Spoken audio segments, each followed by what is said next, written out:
I'm going to make some videos that I expect you guys to watch while I'm gone. They're going to be kind of in place of me lecturing you. So check on Google Classroom. Your Bellwork's going to have a lot of information. All right, and so you're going to find all these in Google Classroom. So this shows the Paleozoic and Mesozoic era, Cambrian, Ordovician, Silurian, Devonian, Carboniferous, Permian, Triassic, Jurassic, Cretaceous, and then the Paleogene, Eocene, Oligocene, Miocene, Pliocene, Pleistocene, and Holocene.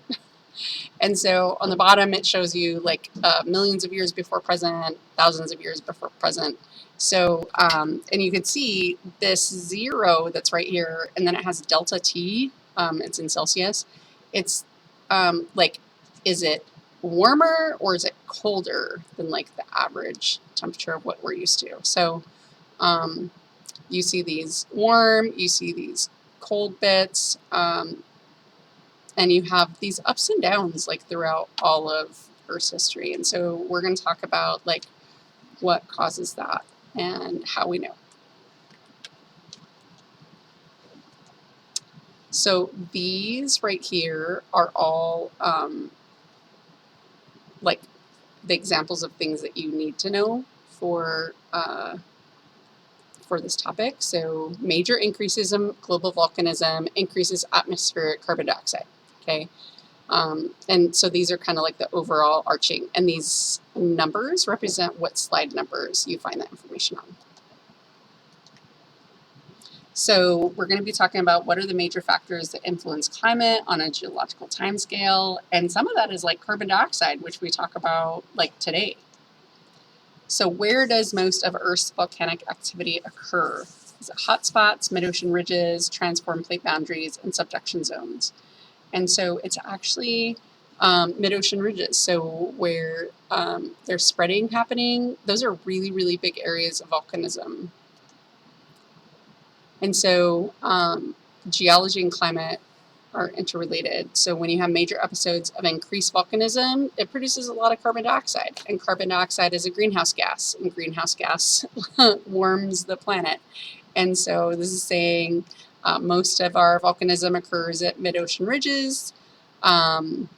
And so this is showing volcanic emissions and like what kind of things, percentage by volume of what's coming out. And then this map, of course, is showing seafloor spreading, where those spreading centers are, where that volcanism is occurring. And this just shows you a close-up of seafloor spreading. So when continents are like breaking apart and they're forming new oceans, it leads to a lot of new seafloor spreading, which increases your volcanism and carbon dioxide that goes into the atmosphere. And so this happened when Pangaea broke up. So when Pangaea broke up, a lot of spreading was happening, a lot of volcanism was occurring. And so you had a lot of carbon dioxide that was escaping between the Triassic and the Cretaceous period.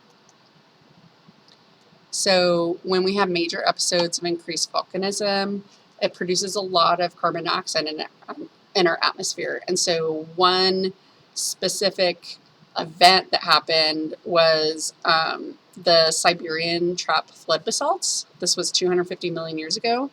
It coincides with the largest mass extinction in Earth's history. So it happened in a very short period of time. It released a lot of carbon dioxide, which led to lots of extreme warmings over a long period of time. And then it triggered a mass extinction. So when you have episodes of lots of rock weathering, it leads to lower carbon dioxide levels, and it leads to global cooling. So when you have mountain building events that happen, and then you have more weathering that happens, we talked about how water and carbon dioxide in the atmosphere makes carbonic acid, which it rains down and creates chemical weathering, and then it ends up going into the ocean. It gets trapped as limestone. So when you have less carbon dioxide in the atmosphere, you have colder temperatures. So whereas volcanism creates carbon dioxide in the atmosphere, releases it into the atmosphere. During increased rock weathering, it pulls carbon dioxide from the atmosphere and it makes things colder. So I don't know how to whoop, there it goes. Chemical weathering draws down carbon dioxide from the atmosphere. Those atoms of carbon dioxide end up going into rivers and oceans. Marine organisms use those atoms to make carbonate hard parts. That's your calcium carbonate. And when it forms limestone, it locks away those atoms of carbon that was once in the atmosphere for millions of years. It traps that carbon in rock for millions of years.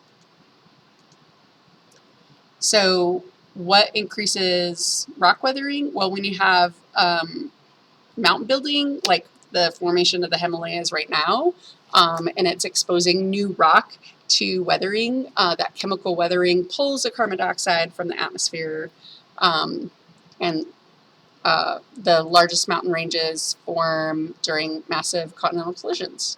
So like when India hit the Eurasian plate and formed the Himalayan mountains. So life and climate. So how is life and climate related? Well, you have carbon dioxide in the atmosphere. This is the photosynthesis formula. Carbon dioxide and water with light as the reactant. It produces glucose and oxygen. So photosynthesis draws down carbon dioxide from the atmosphere, turning it into organic material, and then eventually, if fossil fuels are created, that fossil fuel locks away that carbon-rich organic material. And so over vast timescales, major increases in photosynthesis. And when we build up fossil fuels in the ground, it reduces carbon dioxide and it leads to global cooling. So you have this balance between volcanism, which releases carbon dioxide, and you have photosynthesis that pulls down carbon dioxide. You have weathering that pulls down the carbon dioxide from the atmosphere. And so there's this balance. They talked about that in the video in the planetarium. So again, processes leading to global warming are increases in volcanism, which adds atmospheric carbon dioxide.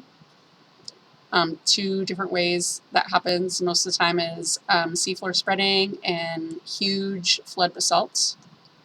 And then processes that lead to global cooling over long periods of time are increased rates of rock weathering and major increases in photosynthesis. If I'm going too fast, you can always pause and rewind. So how do we determine climate changes in deep past? So we've talked a lot about some climate proxies in class that are like on the shorter time scale. So like tree rings can't go that far back. Ice cores can go back almost 1 million years, so 800,000 years. But like, how do we know what the climate was like during the Cambrian? How do we know what the climate was like during the Triassic? So obviously, we didn't have a thermometer then. So we rely on climate proxies. We've talked about this already. Climate proxies preserve these characteristics of the past climate. And so scientists can reconstruct those past climate conditions over really, really long periods of time. And so some of these well-established proxies are finding glacial striations, coral growth that you knew. Coral only grows in shallow marine water that's warm, shallow marine tropical water. Pollen grains, you know that if you find pollen of a certain kind of plant, that plant only grows in a certain climate. You know what the climate was like. Plant fossils, ocean and lake sediments, et cetera, et cetera, et cetera. And then oxygen isotope studies that we're going to be talking about too. So there's these organisms called foraminifera. We call them forams for short. And you have these oxygen isotope studies have really, really revolutionized our ability to unravel ancient climates. And so these forams, they have shells that are made of calcium carbonate. And oxygen in the calcium carbonate has two major stable isotopes. You have oxygen 18 and oxygen 16. And the ratio is sensitive to global ice volumes and global temperatures. And so what happens is, if we talked about oxygen if we talk about isotopes, isotopes are just a different form of that particular element. So if something is like oxygen 16, means that it has 16 protons and neutrons in its nucleus. Sorry, not 16 together. So oxygen has 8 protons. When it has 8 protons and 8 neutrons, it's oxygen 16. When it's oxygen 18, it has 8 protons and then 10 neutrons. And so the nucleus of the atom has to do with like the mass. And so oxygen 16 is lighter than oxygen 18. So if you just think of it as being like oxygen 16 is lighter, oxygen 18 is heavier. And so when we talk about water molecules with light, oxygen 16, they evaporate a lot easier because they're lighter.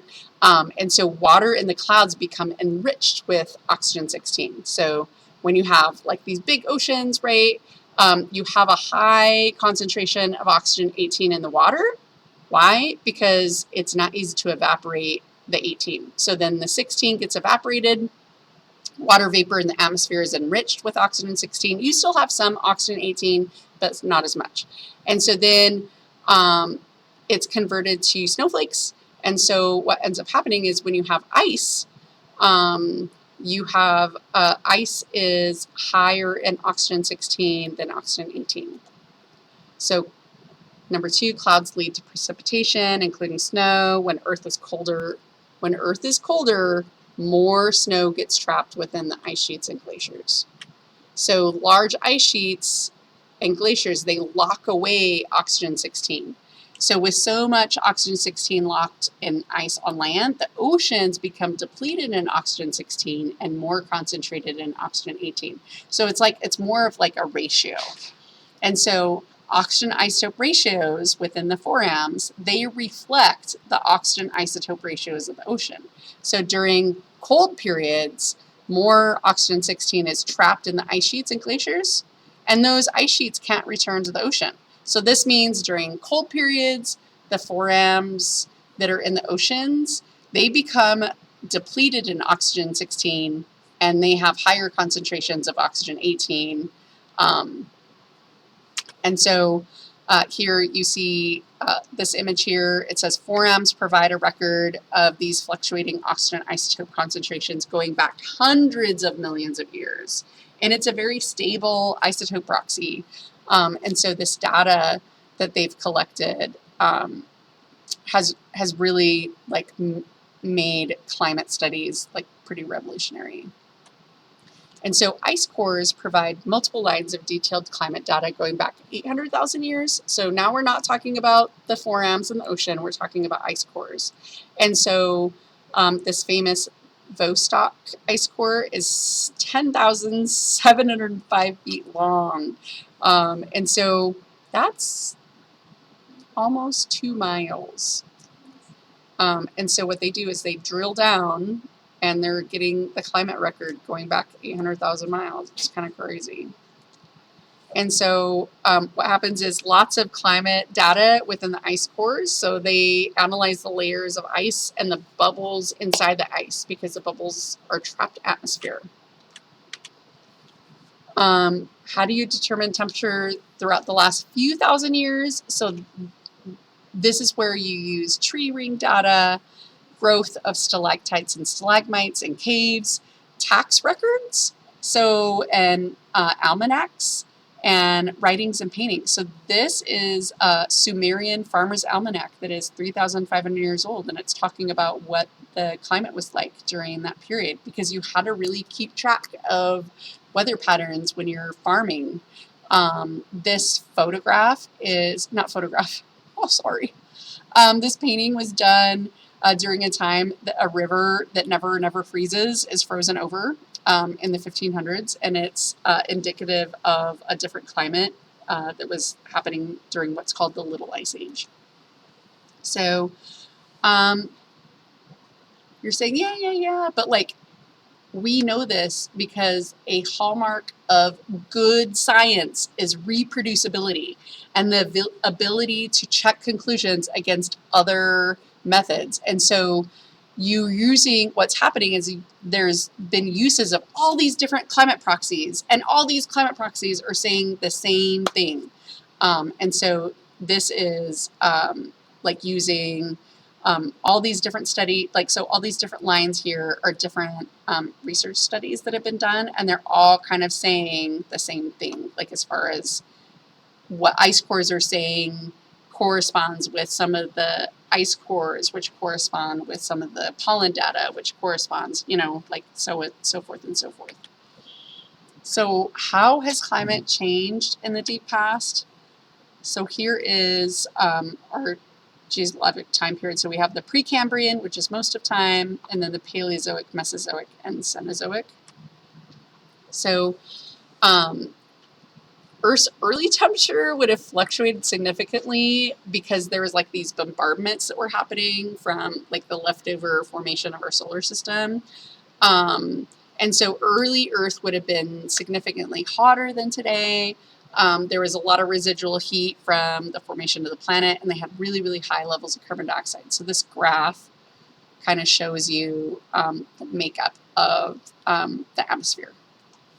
So Earth's early atmosphere had lots more carbon dioxide and no molecular oxygen, which is kind of crazy to think no oxygen in our atmosphere during early Earth's history. Our current atmosphere is about 78% nitrogen, 21% oxygen, 1% argon, and then like traces of other stuff.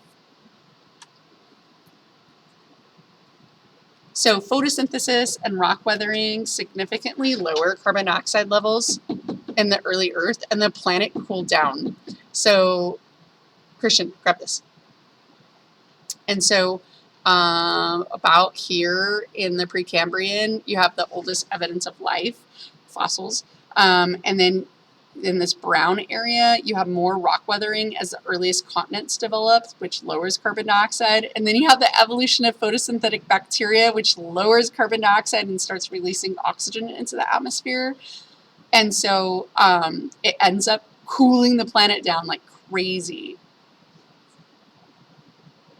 Yeah, answer it. So besides helping to draw carbon dioxide, what are other major atmospheric effects of photosynthesis? Well, it adds, you start getting this oxygen accumulating in oceans and atmosphere. And like one of the proxies of that is like this banded iron formation that's found all over the planet. Which we'll explain in just a minute. So photosynthesis is responsible for the accumulation of our oxygen in the atmosphere.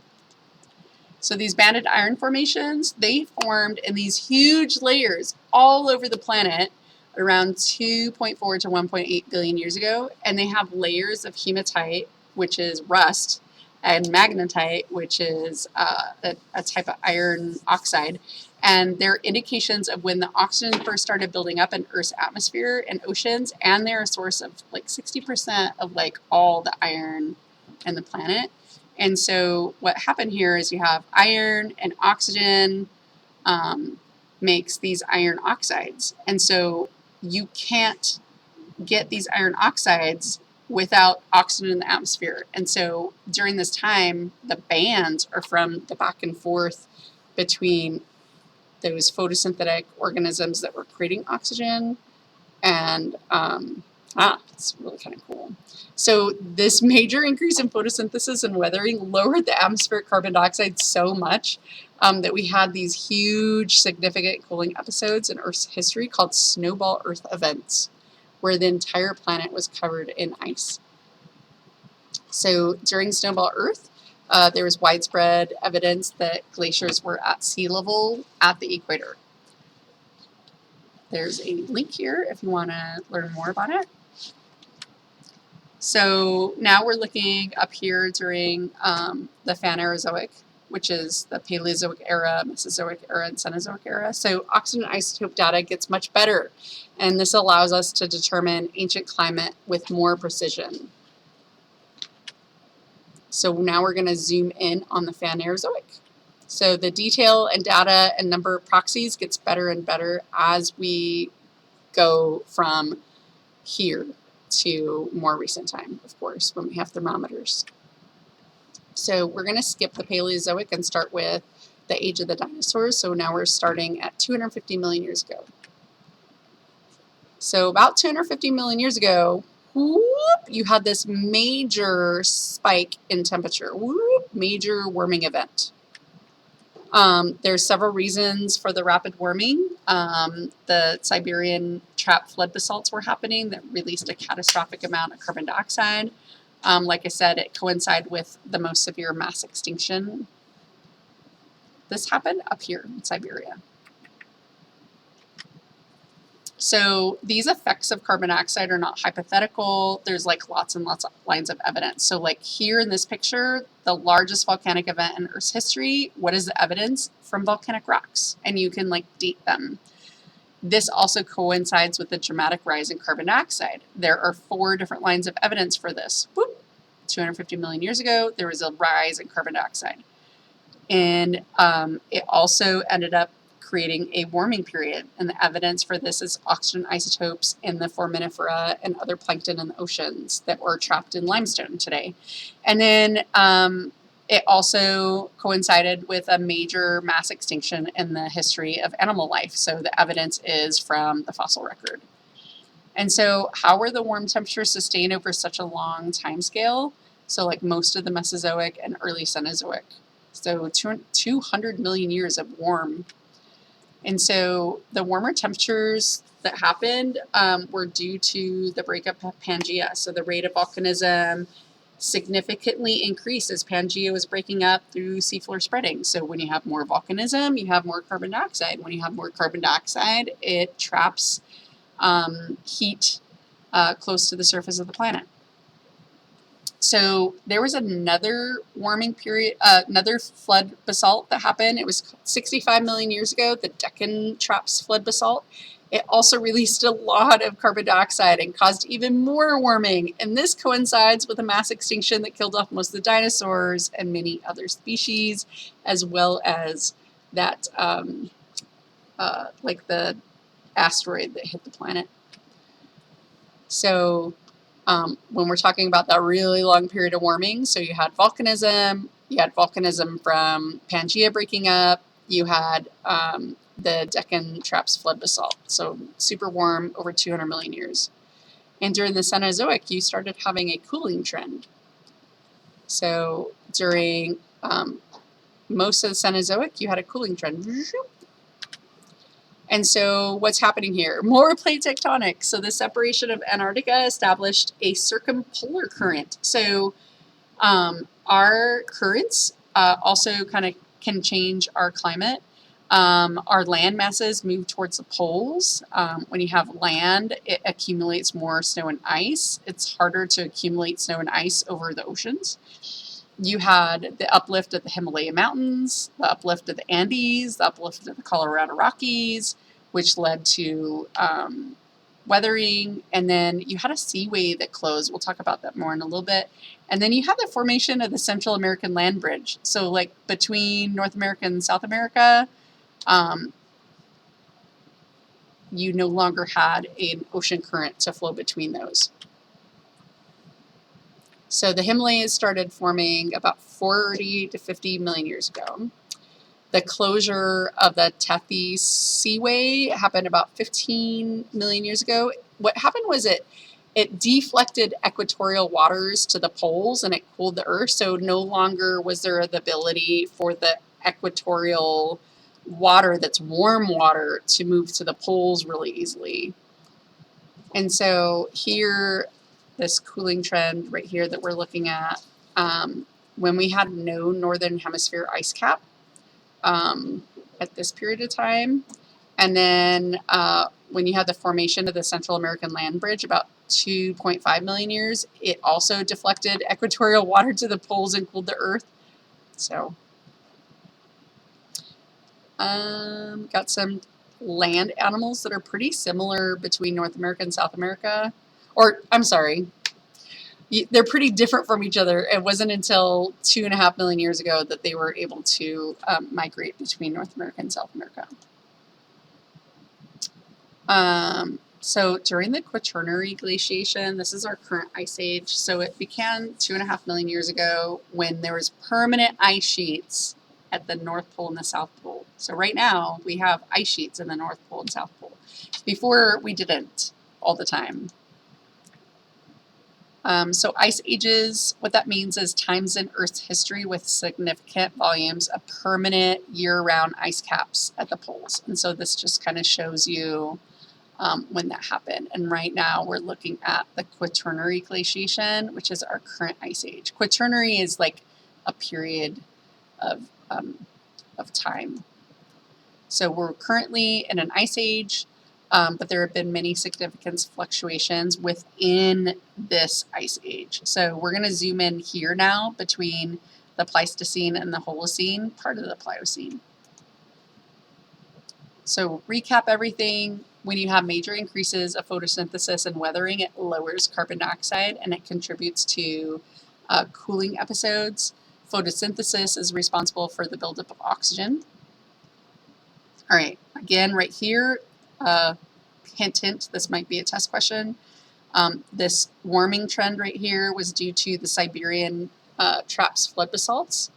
Volcanism, right? Increased carbon dioxide, volcanism, seafloor spreading, the breakup of Pangaea, the Deccan traps flood basalts, cooling, uplift of mountain ranges. This includes Himalayas. You have lots of rock weathering that pulls and draws carbon dioxide out of the atmosphere. And then you have the Quaternary glaciation that begins 2.5 million years ago. All right, so we're going to be talking about that next. And hold on, I'm trying to find my little, whoop, there it is. All right, that's a lot. Whew! Climate proxies, overall, like what increases carbon dioxide, what pulls down and draws down carbon dioxide from our atmosphere.